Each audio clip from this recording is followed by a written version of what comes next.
Good morning, everybody. I've got to be honest, I'm slightly surprised there's this much interest in our corporate plan, but good news nonetheless. So, welcome to everybody attending. It is nice to see such a full room, and to the media who have joined us this morning as well, and members of the Better Buses campaign, alongside the 100 plus people who I know are already watching online. Can I just confirm any apologies, please? We've received apologies from Councillor Chris Reed, Sharon Kemp, Sarah Norman and Damien Allen, but substituted for Damien Allen is Dan Swain today. Thank you very much.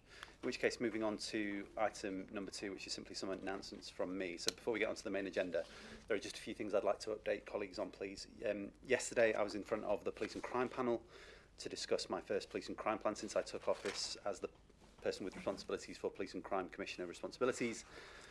That Police and Crime plan focused on 5 key priorities. They are improving trust and confidence in police and the criminal justice system, preventing and reducing crime and antisocial behaviour, improving safety on all our transport networks, breaking the cycle of offending and harm, tackling the most serious offences and building resilient communities. The development of the draft plan has involved, I think it is fair to say, an extensive consultation process with input from local communities, first and foremost, victims, survivors, policing professionals, partner organisations, and I'm grateful, I want to put on record my gratitude to David Blunkett for helping us to host some of the roundtable discussions and bringing his expertise to that process.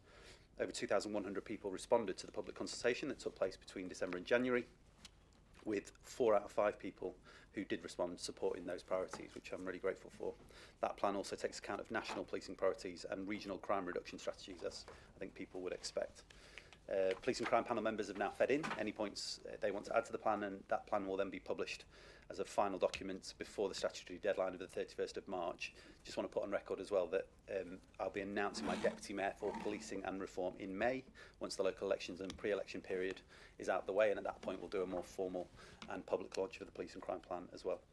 On the White Rose Agreement, some of you may have seen in the news, thank you for your support on that. It was a proud moment for Yorkshire, I think, when last week myself, Tracy Brabin and David Skate, the mayors of West Yorkshire and York and North Yorkshire, signed the White Rose Agreement at the 955-year-old Selby Abbey, for any Americans watching. Together we represent 4.5 million people, and the White Rose Agreement is about bringing the 3 Yorkshire mayors and our respective regions closer together, including the 11 councils that we work so closely with. That's focused on achieving good growth, promoting Yorkshire nationally and internationally, improving rail connectivity, cross-border bus services, and keeping our communities safe. After the May mayoral elections last year, I really wanted to do something to bring those powers, responsibilities and mayors together, and that's why the White Rose Agreement isn't just a bit of paper, it's about taking action. So we're already hitting the ground running by commissioning Lord Blunkett again to review rail connectivity in Yorkshire, so we can submit to government our plans and help us to make the case for that more investment that I know we all want to see. So I want to thank leaders here today for your support of the agreement and those ambitions that I know collectively we share. On Beds for Babies, I was delighted to be in Doncaster recently at Mexborough Family Hub, which was wonderful, to open the first of 4 test and learn pilots that will trial different ways of working with disadvantaged families to provide additional support that could lead to better health outcomes for children, including providing advice, referrals and signposting. I've got to say, Ros, it's such a brilliant facility. You've done a brilliant job there. The new pilots are part of the Beds for Babies Safe Place to Sleep programme that was set up with £2.2 million of MCA money with all of your support, and that will run over 4 years, as you know. Since the programme started last June, nearly 2,300 free beds and bedding items such as mattresses have been given to more than 1,500 children across South Yorkshire. I know we all know that that shouldn't be necessary, but it is necessary, and I'm really proud we're able to do it.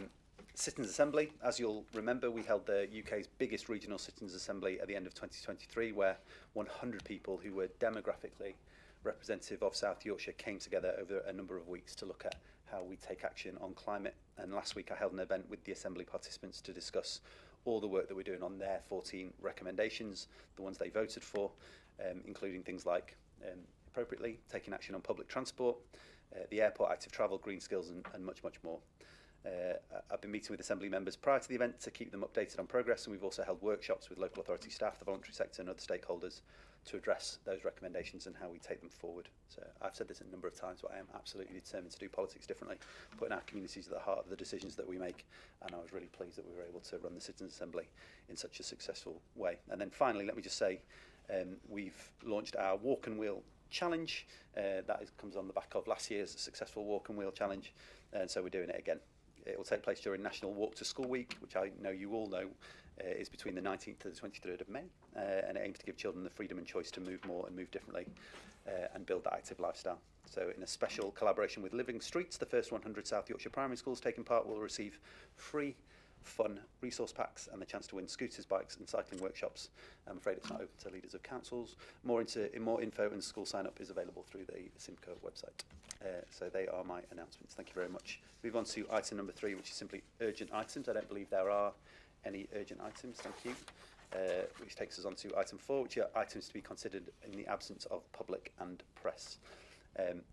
Members are asked to resolve that in accordance with paragraph 3 of part 1 of schedule 12A to the Local Government Act 1972 concerning information relating to the financial or business affairs of the authority or a particular person, the public be excluded from the meeting during consideration of agenda items 14 appendix A and 19 appendix D, on the grounds that it is likely that if members of the press and public were present, there would be disclosure to them of exempt information, and the public interest in maintaining the exemption outweighs the public interest in disclosing the information. Are members happy to resolve that the appendices to item 14 and 19 be restricted, and at that point in the agenda the webcast may need to be paused and public asked to leave the room?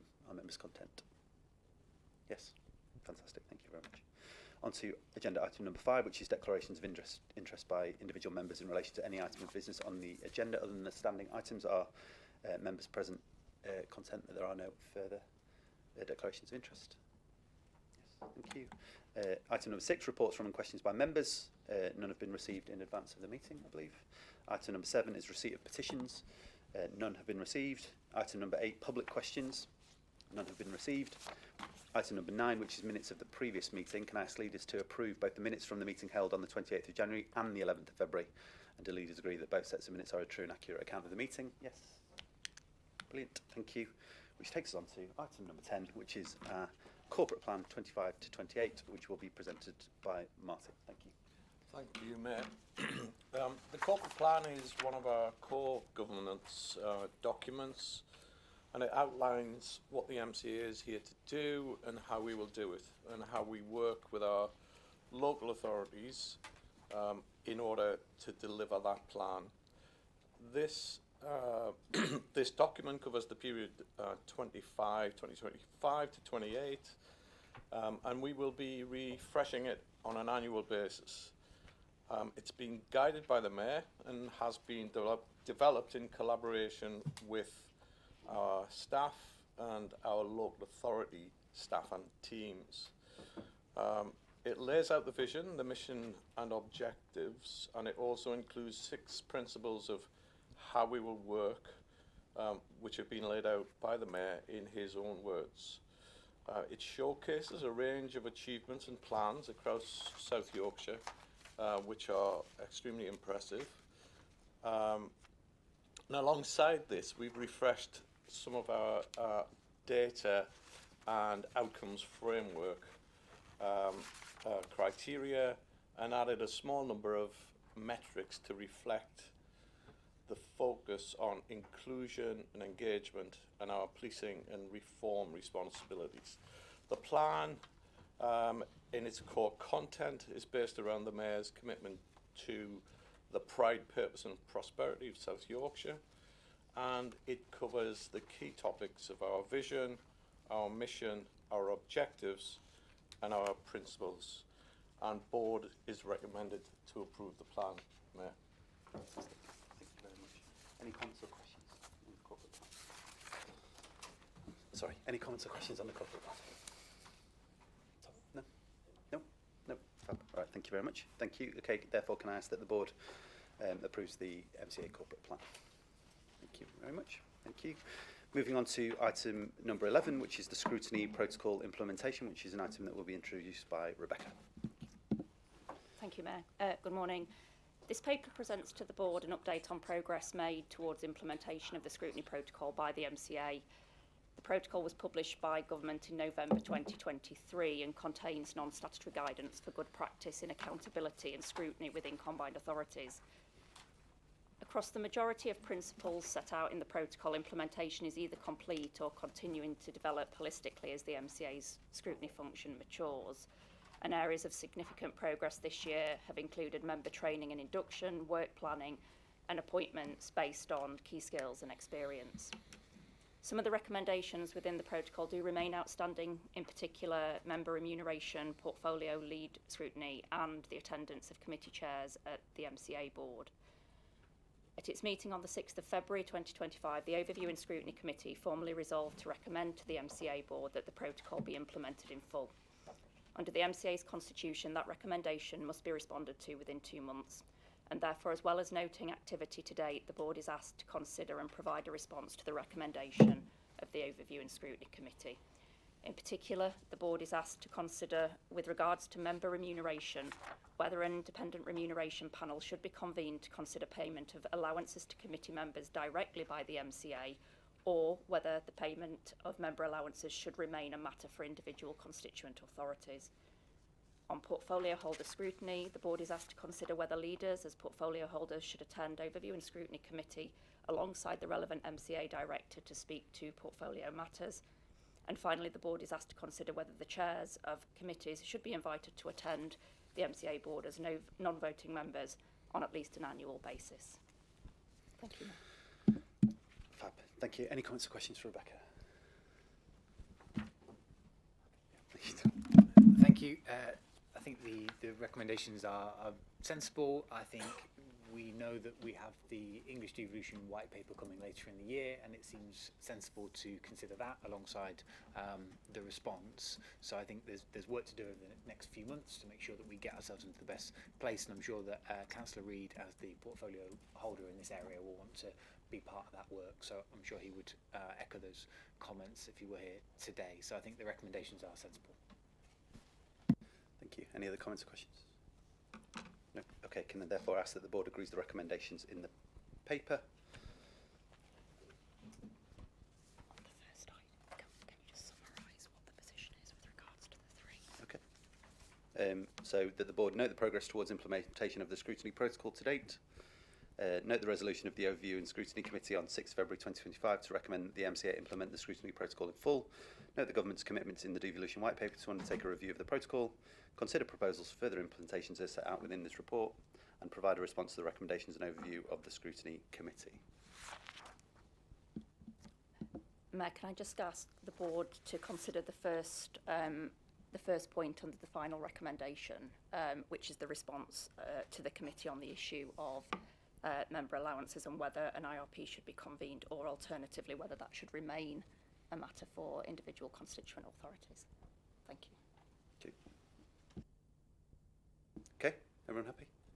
Steve? Yeah, okay. All right, great, thank you.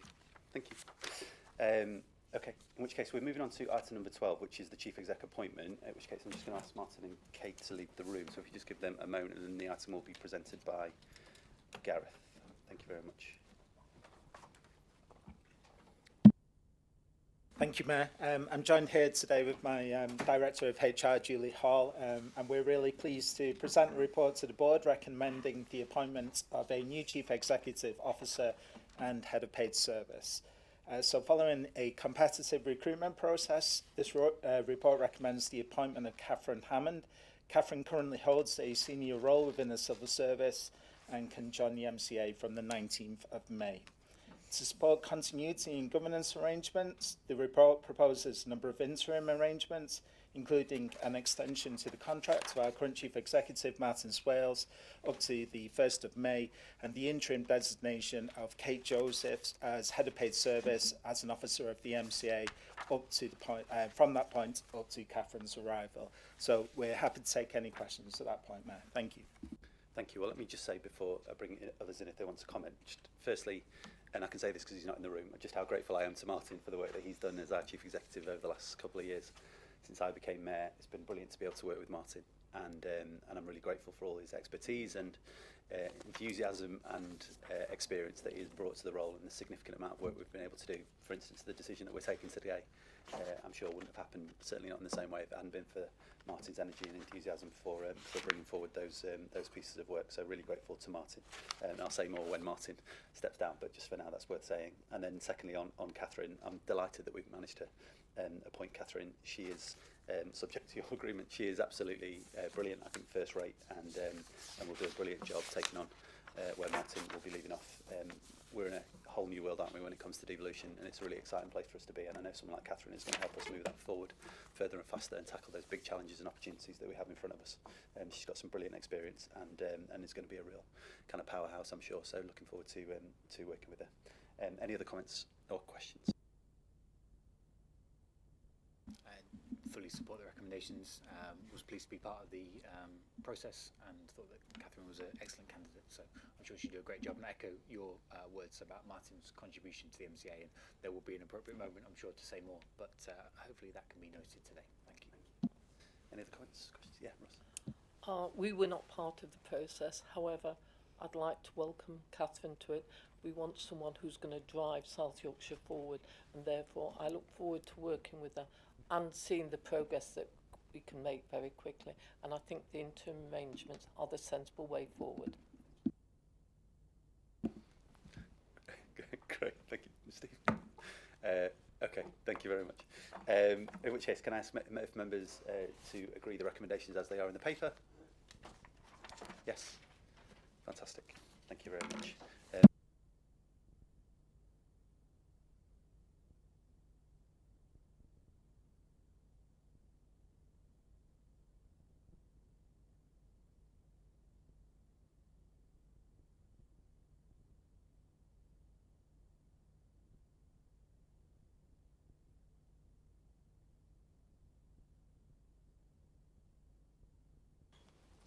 Okay, the moment I feel like you've all been waiting for.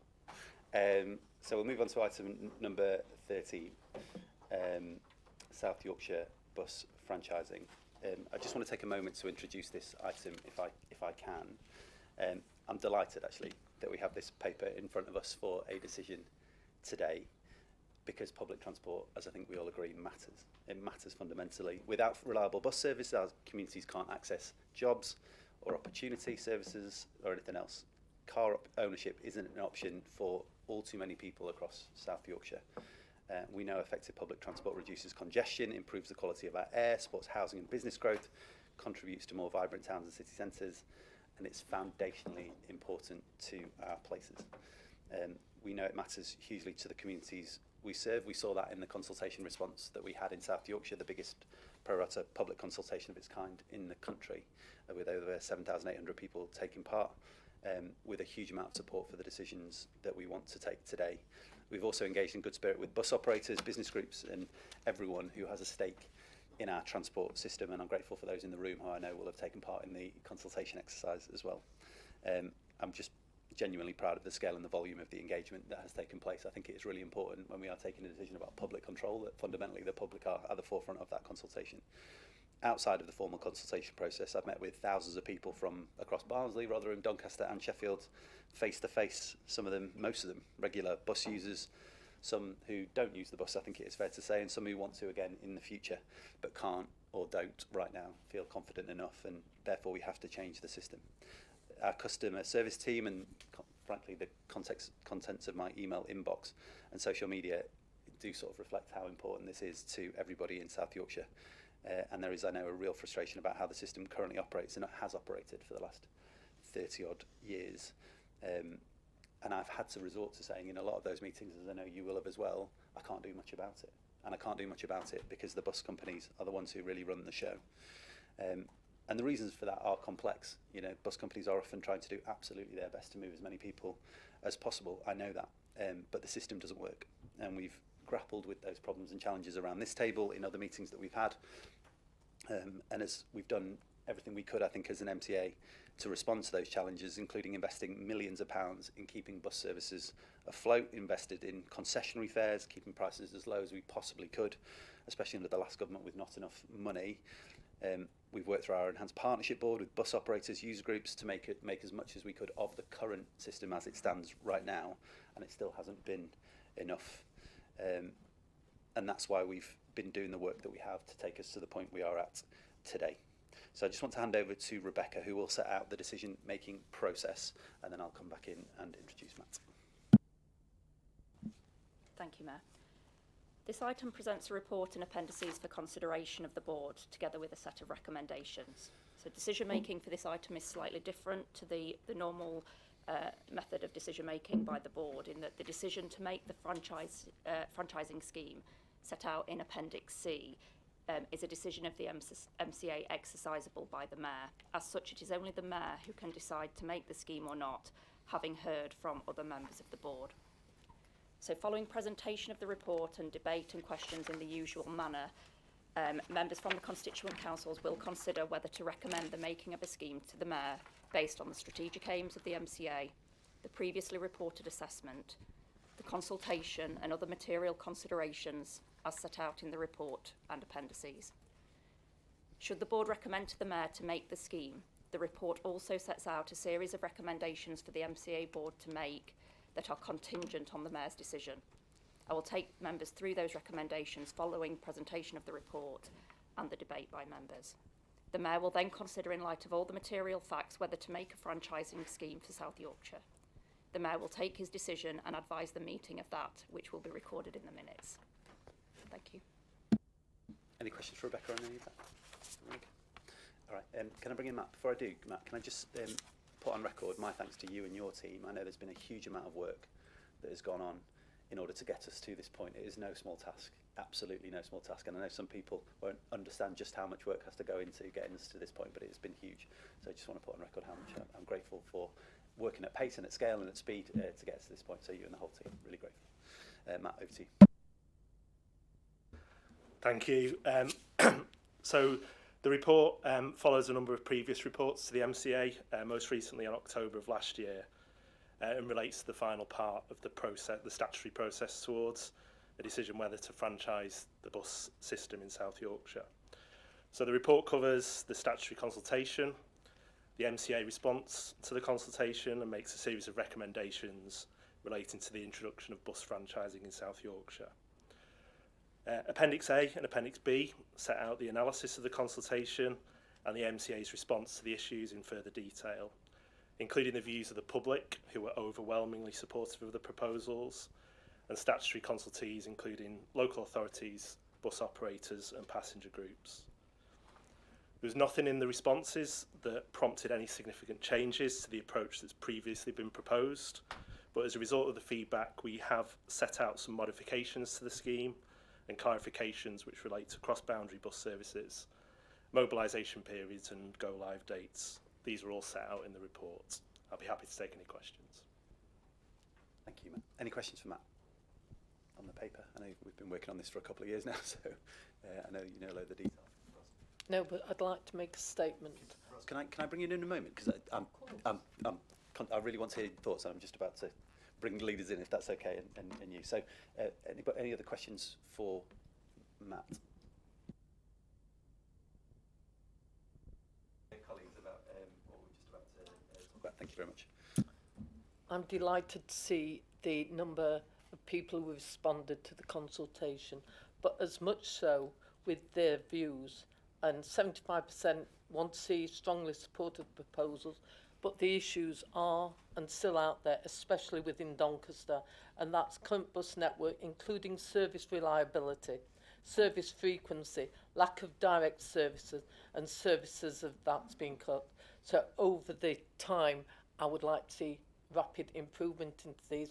I am also aware that it's subject to funding coming from government, but I'm delighted to see that the public have actually expressed their views that they want to see the franchising. Thank you. Thank you. Can I ask for any other contributions from other leaders? Yeah, Tom, thank you. Yeah, thank you. Well, let me say thank you to the team who've done a huge amount of work over the last few years to get us to this point, and thank you to everybody who took part in the consultation. For too long, our communities had to put up with substandard bus services, and the overwhelming response to the consultation, when given the chance to express their views, do you want to bring your buses back under public control, with a resounding yes, I think is a testament to that. This decision today is an opportunity to change the situation. It's an opportunity for us to have a public transport system that works in the interests of the public. There's an opportunity now to integrate our bus and our tram system in a way that I think, frankly, any other large city around the world would expect to be the case. That's not been able to happen over the recent decades. We've got an opportunity to change that. And I'd echo your comments, Mayor, about buses being integral to providing social justice for the people of South Yorkshire. They unlock opportunity. Poor buses hold people back from accessing employment, training, visiting their friends, family, going out and enjoying the culture and creative opportunities that there are in our region. And this opportunity to improve routes, fares, timetables is a major step forward for providing the public transport system that the people of Sheffield and South Yorkshire deserve. Thank you, Tom. Steve, would you like to come in? Yeah, thanks, Oliver.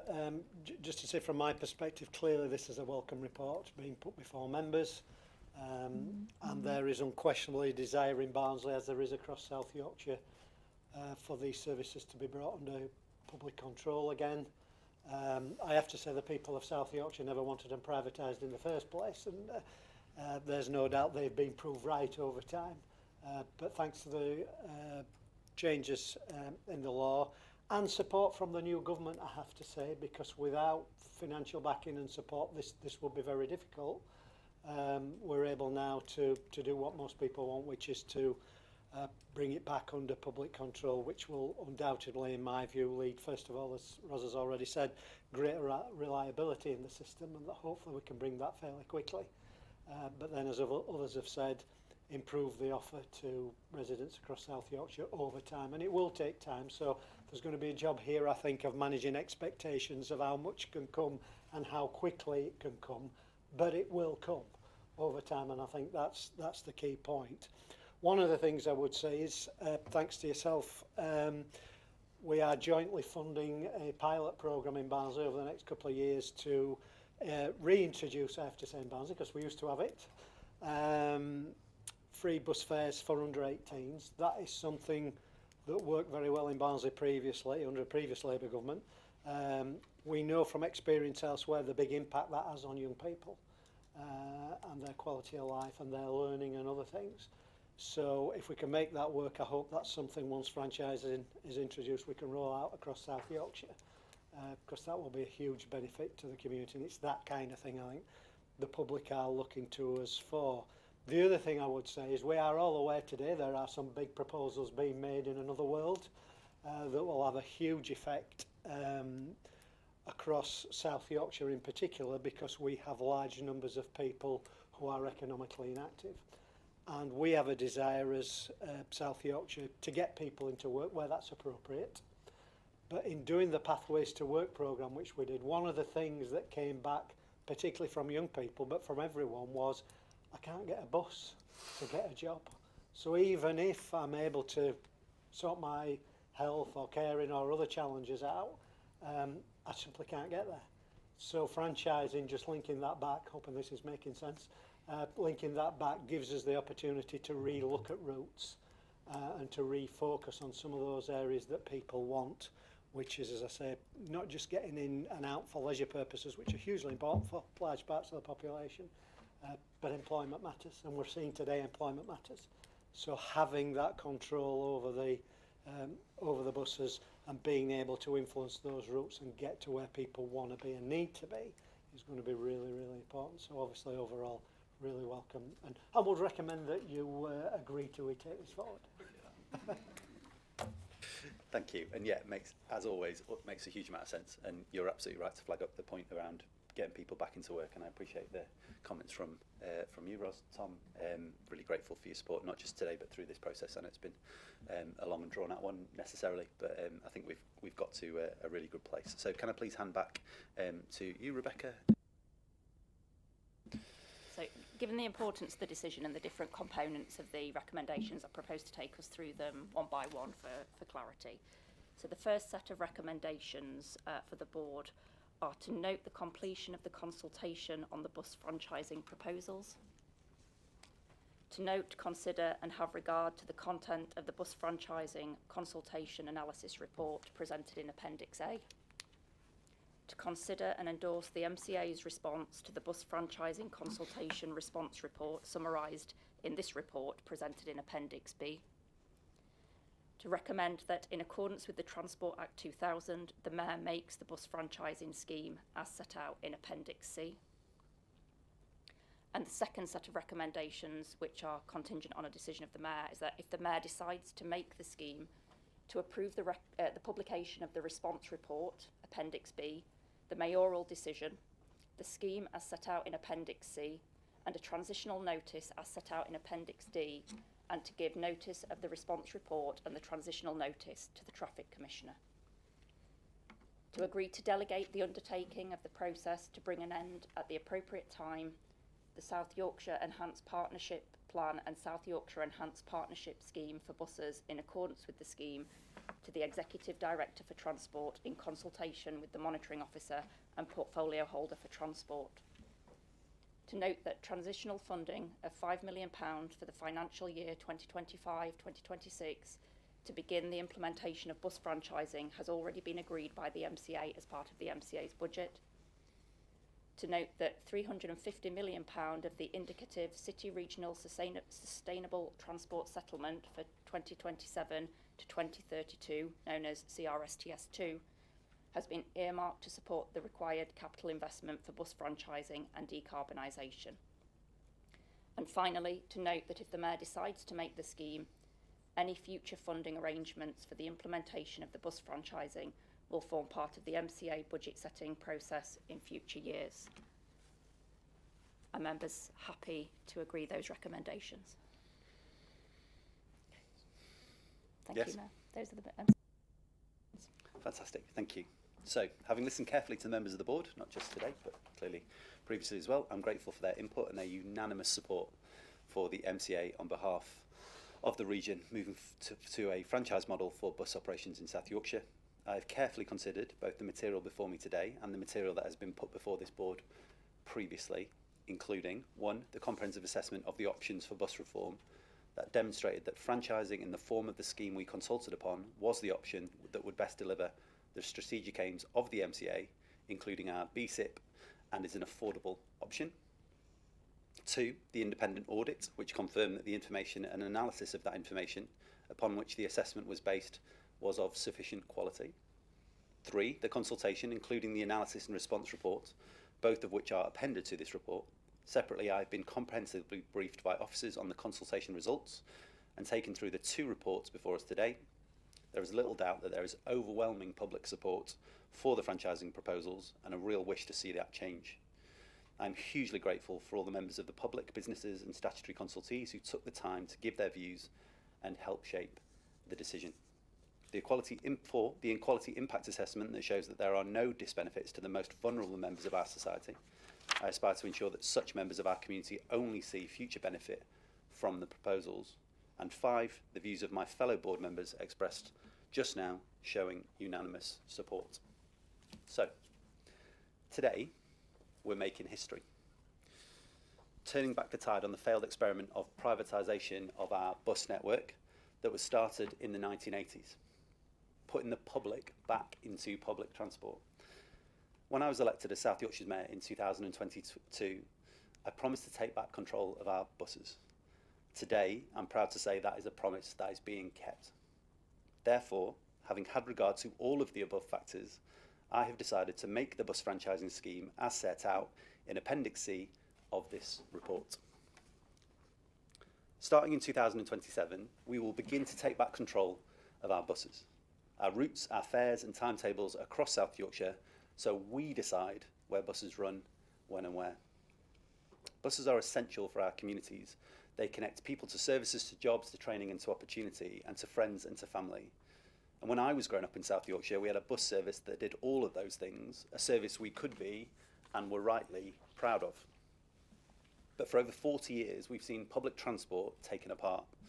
Fares go up, routes and passenger numbers go down, and our city centres, our high streets, and our economy flatline.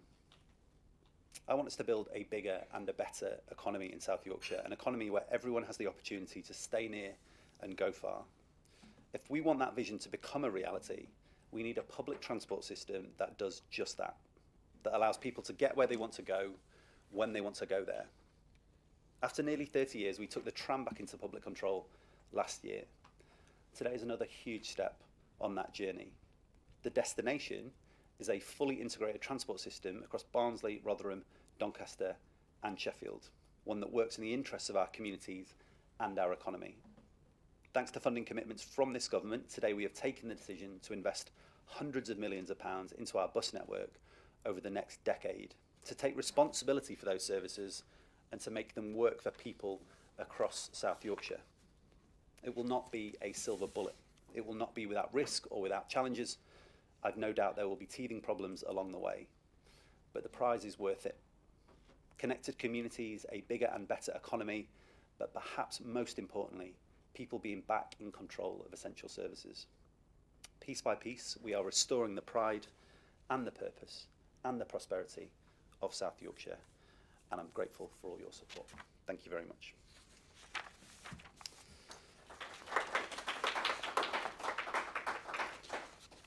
I've now lost my place. On to item number 40, somewhere in my pages.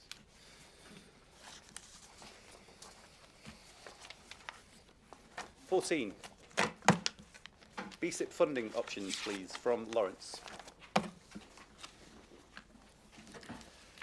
Thank you. We have some good news that we have been allocated a higher bus grant settlement for the forthcoming financial year, which presents an opportunity to implement a number of enhancements to the South Yorkshire bus network. The MCA has worked with the local authorities to produce a list of priorities which include improving frequencies and also making more journeys possible for employment and health reasons. The MCA board is asked to approve the list and also support the process required to secure our funding from the DFT. I'm happy to answer any questions. Thank you. Any questions for Lawrence? I can't believe people left. We're still talking about buses. But no, just thank you for the report, and fully support the recommendations. I think this is a sign that we're moving in the right direction, improving our public transport now and clearly in the medium term as well. Thank you. Any other comments? Steve? Yeah, obviously support what's in the report, but also to say, and you mentioned it earlier on about the White Rose Agreement, how important transport links across the region are, and I'll speak from a Barnsley perspective. Our residents look both ways, so South Yorkshire is clearly important, but they also look to Wakefield, Kirklees, Leeds, other destinations. So trying to get not just an integrated service in South Yorkshire, obviously that's the first and foremost, but trying to do that beyond into other parts of the region is going to be really, really important. And there's little snippets of this in the BSIP as well, but see where we can in future to expand that out. Russ? Yes, and thank you for the report. I concur that cross-border is extremely important to Doncaster as well, because we look both ways, and we've suffered the demise of the Pontefract bus route and also the Selby bus route. We get these reinstated, places in between this into Doncaster will improve Doncaster bus activity greatly. I do believe in integrated transport. I see this as a way forward, and therefore I'm delighted to see it. Of course, I want to see more buses, more regular buses, and the frequency. I want to increase the passenger numbers, not see reductions over time, and that will only happen with regularity and actually frequency of them turning up. Fab, thank you. Can I just put on record my thanks, firstly to our former Secretary of State for Transport, Louise Haigh, who was instrumental in making sure that South Yorkshire got a fair funding settlement through BSIP, and I know that she was involved in decisions across the country, but various MCAs received support clearly, but South Yorkshire did receive support, and I'm grateful to Louise for the work that she did when she was Transport Secretary, particularly that benefits Simca, and also Simon Lightwood, the bus minister, I know has also been involved. The government are investing more in South Yorkshire. The franchising decision could only happen with the investment from government, and clearly the BSIP money that we've now received, having been so egregiously treated previously, is really welcome. So grateful to the government for their help in trying to help us improve our buses in South Yorkshire. Therefore, can I just ask that people, that board members, accept the recommendations in the paper? Yes. Fantastic. Thank you very much. And thank you, Lawrence. In which case, on to item number 15, which is the Adult Skills Fund and Free Courses for Jobs, Budget and Flexibilities, which will be presented by Fliss. Thank you. Thank you, Mayor. Thank you, Board. I think as a Director of Skills, I often follow transport announcements, and today feels really momentous, and I really do feel that by joining up transport, skills, and a number of other things under the Mayoral Combined Authority, we really can make a difference in South Yorkshire. And so it's with that I would like to place the context of this paper in what is perhaps something we do every year, but as we have the devolved Adult Skills Fund, is just making sure that we make it work for us in place. And so therefore we have received a reduction in funding from the Department for Education this year, but we are looking to protect our grant funded providers, and so this paper outlines a number of indicative allocations for the following year.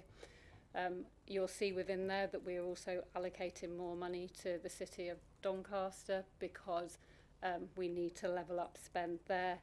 And it's really just to note as well that there's a huge piece of work that's currently being undertaken to look at how we can make sure that we align our skills funding to meet the needs of the local economy. And so over the next few months, we will be engaging really widely with stakeholders and partners to how we can align funding to the Pathways to Work initiative, but also to our local growth fund, seeing skills as a real enabler to economic growth within the region.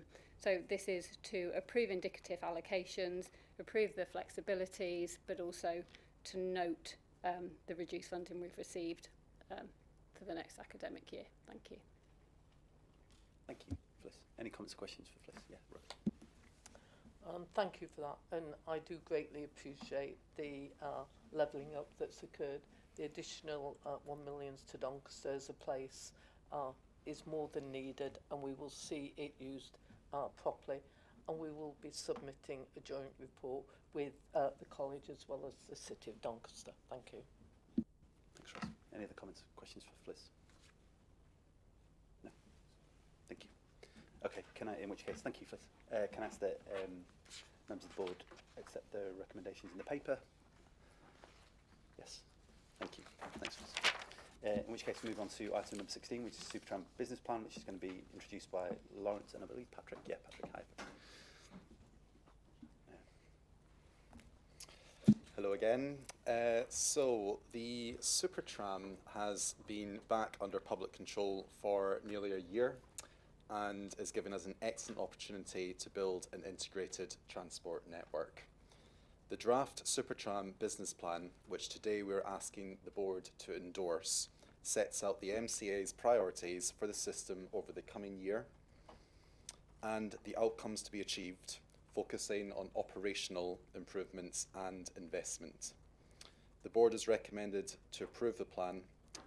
My colleague Patrick Gannon is here with me to happily answer any questions. Fantastic. Patrick, would you like to come in? Thank you very much. Yes, not to add too much to what Lawrence said, but it's been a really exciting year over the past year with Tram, getting it back under public control with all the opportunities that brings.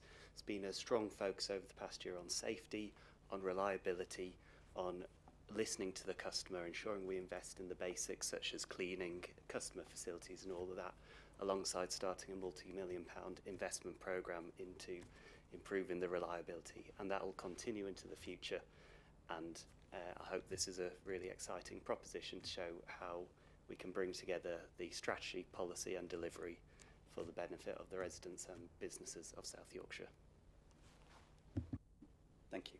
All I would say, just before bringing colleagues, is look, we're 1 year in, and 1 year in of what I hope is a long-term plan to make transport in South Yorkshire fully integrated with our buses, clearly, as well as active travel routes, and to give people freedom and choice. And it was a big and bold step to take the tram back in, no easy task. So I'm grateful for all the work that's gone in. There have been some brilliant successes along the way, certainly increasing revenues, reducing fare evasion. I think, frankly, from my perspective, things like cleaning the tram stops and the trams and the improvements we've seen there are things that people, I think, really recognise and welcome when they use the tram network.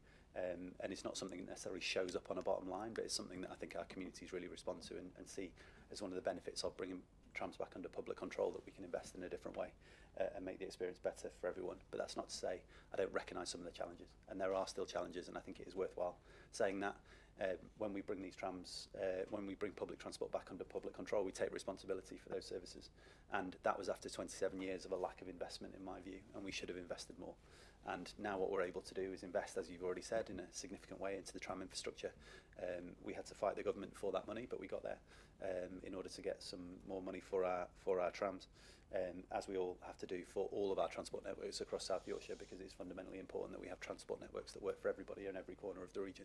And so this is just one of the ways that we're doing that. It needs to get better. I know that for anybody watching. That's not to say we've not made huge strides already, but we will continue that journey of improvement and hopefully extensions over time, because that is the commitment we made when we took it on, and we stay true to that commitment. Can I bring in anyone else, please, who would like to comment on this piece? Thank you. Ross, can I bring you in first? Thank you, Oliver. And just to make everyone aware, I have indicated prior to the meeting to Oliver I'd be asking the following, and that is, can you please put on record that the previous government required the 100 million of CRSTS1 to be allocated to the trams in order to invest in the renewal of elements of the tram network. This element was therefore not part of the funding that was available to Doncaster. I think it's absolutely fair, Russ. Look, we were given a little choice, were we, by the last government. Certainly wasn't some sort of tram investment fund that the last government allowed us to access. That wasn't the case.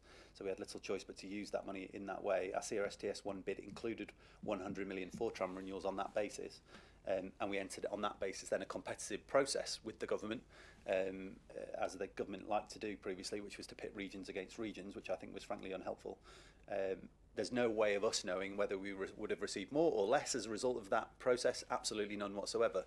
So the idea that somehow this has been some sort of way of funneling money one way or the other, when the government were intimately involved, the Conservative government were intimately involved in that decision and directed a lot of it, I think is just, you know, the facts of the matter, and we need to put that on record. Absolutely, you're right. And now we are working with a government who do, as I've already indicated, have different views and different approaches to funding investment in South Yorkshire. The decision on buses being made because of that investment from this government. The decision on BSIP, which is supporting Doncaster and everywhere else, is one that was been taken by this government. So in all sorts of ways we are now in a better place. That's not to say there aren't going to be challenges ahead, but of course, you know, grateful to this government for investing in South Yorkshire in a way that we frankly didn't always get a fair deal under the last government. So thank you for your question.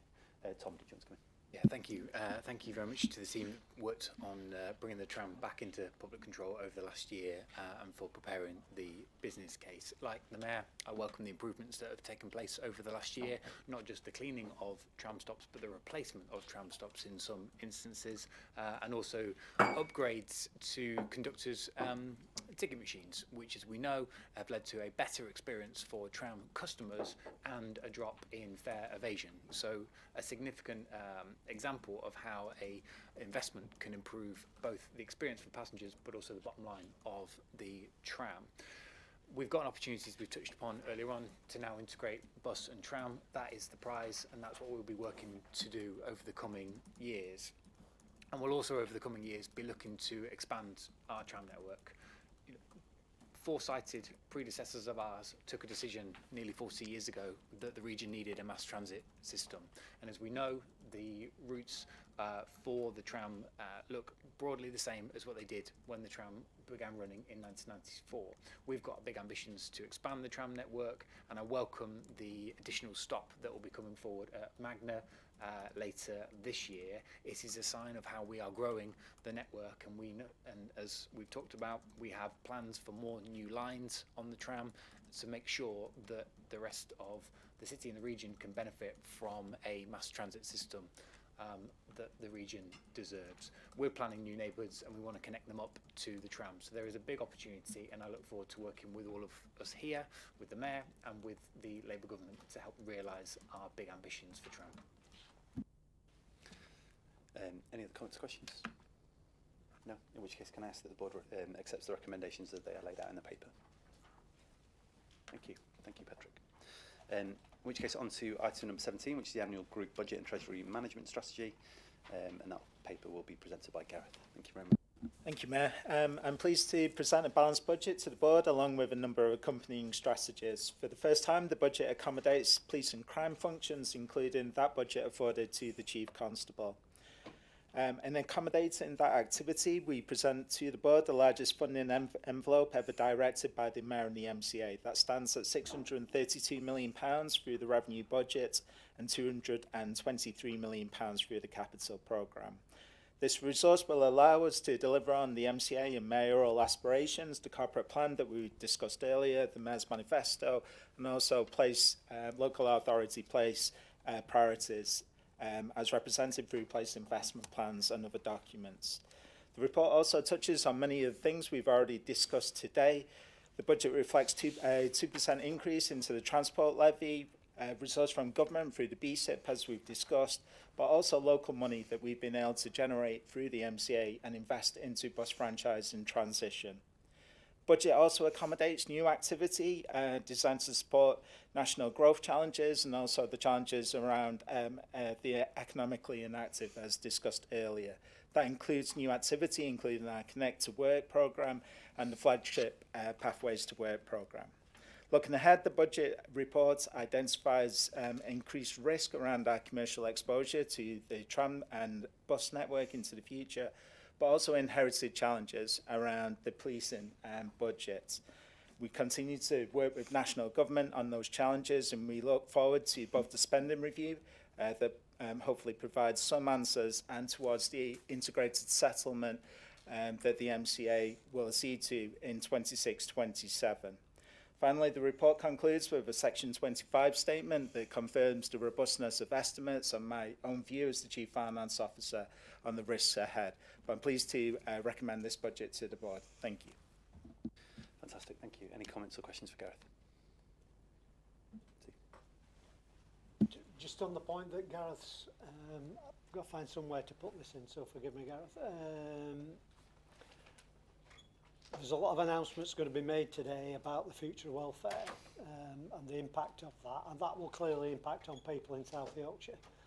What people have been saying all along is, whilst that is fully understandable and there is a need to change the welfare benefit system, there needs to be an alternative for people in terms of how you get people back into employment. And Gareth's mentioned the flagship Pathways to Work programme, so I'm hoping after today we can get out there to the people of South Yorkshire the opportunity that we are creating for all our residents, that other side of the equation, which, if I'm being honest, in many parts of the country does not exist at the moment, but we're leading the way in South Yorkshire to give people that wrap-round support that they need and to find those job opportunities for them.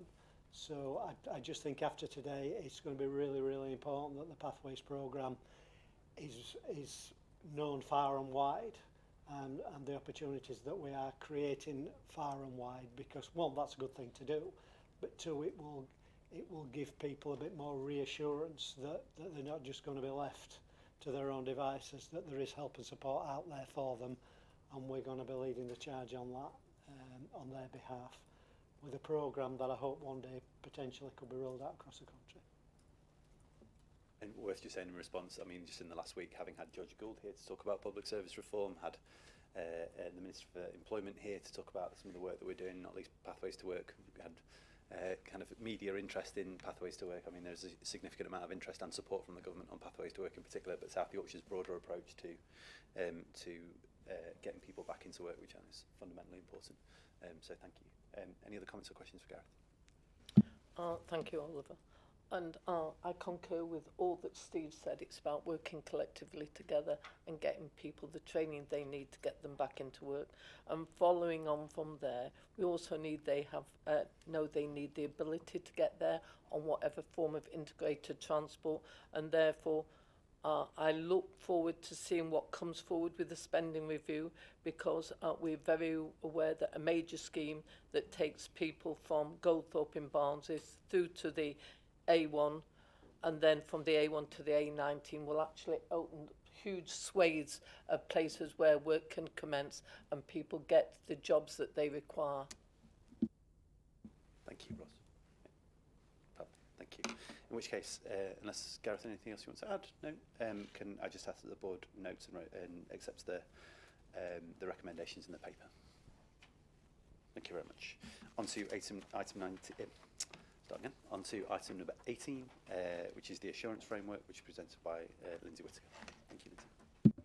Good morning. Thank you, everybody. We're presenting the draft 2025 assurance framework for endorsement by the board today. The assurance framework sets out the processes, the structures and the procedures that we have in place for making decisions and also approving investments. The draft assurance framework this year is based on the annual review of assurance that we have undertaken with each local authority and also SIMCA officers here to basically improve the robustness and the manner in which we undertake the appraisal of schemes. In terms of some of the key changes for this year, there is a new requirement from the Department for Transport that we assess the carbon impact of schemes. So that has been consulted with local authority officers and also presented in the assurance framework. There are also a number of other structural changes and amendments that we have made, including the operation of the tram and also police and crime responsibilities. So happy to take any questions on that point. Thank you. Any questions or comments for Lindsay? Very convincing. Thank you very much. Very much. Okay, thank you. In which case, can I ask that the board accepts the recommendations in the paper. On to programme 19, which is programme approvals, which is going to be presented by Laurie. Just good morning. This is the usual programme approvals report, which outlines a number of investment recommendations. There are 3 schemes seeking full approval following assessment of the business justification cases. There's one active travel scheme for an investment of up to 2.26 million. This is the Healthier Neighbourhoods and Routes to Opportunities project, which encourages behaviour change and access to opportunities, and that's across the region. There are 2 investment zone schemes. One is a 2 million investment to support increased production at a high-value casting facility in Rotherham, and the other is a £250,000 investment to support a University of Sheffield spin-out company called Exciting Instruments, and that's to establish a facility for research and development and industrial commercialisation. The report seeks approval to extend the Business Growth Advisors project for a further year, and that's utilising £1 million of Treasury management income.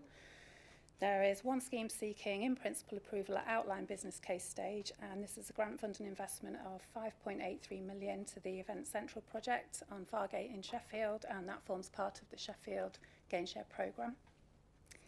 The report also seeks delegated authority to the head of paid service in consultation with the Mayor as portfolio lead for transport for up to £1 million in grant and in-kind contributions for the Barnsley Free Travel Pilot, and to enter into contractual arrangements with bus operators and Barnsley NBC. And this is proposed to be supported via the South Yorkshire Gainshare funding on completion of a business justification case.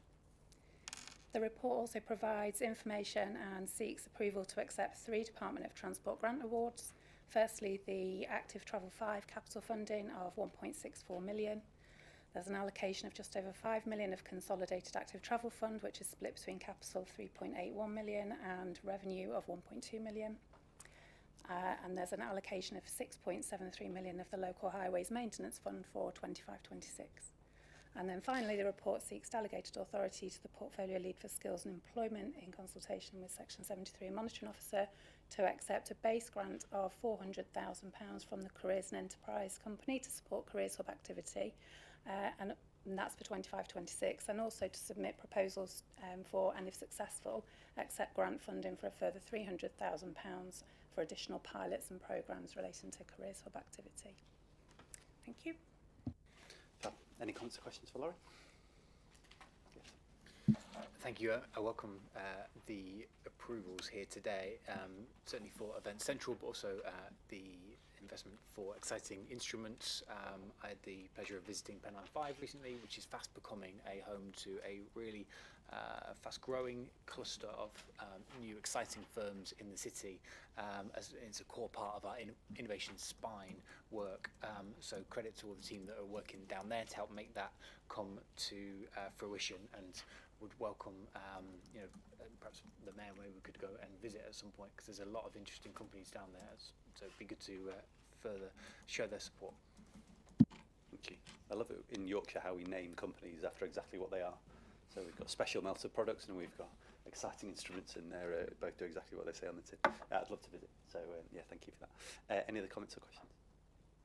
No. In which case, can I ask that the board accept the recommendations in the paper? Thank you, Lauren. On to agenda item number 20. The pinnacle of every meeting, particularly this one. Absolutely. The decisions and delegated authority report from Martin, please. Thank you, Mayor. This is the standard report that comes to board, and it runs from 29th of January through to the 7th of March and covers the decisions and delegations made by the MCA. Thank you. Fab. Thank you, Martin. Can I ask that the board note the decisions and the delegations made? That brings us to any other business? No? Okay, well, it was just a small meeting, wasn't it? Thank you very much, everybody, and there I close the meeting. The next meeting is at a date that we will send out in due course. Yeah, thank you very much. Thank you. My last board. Oh.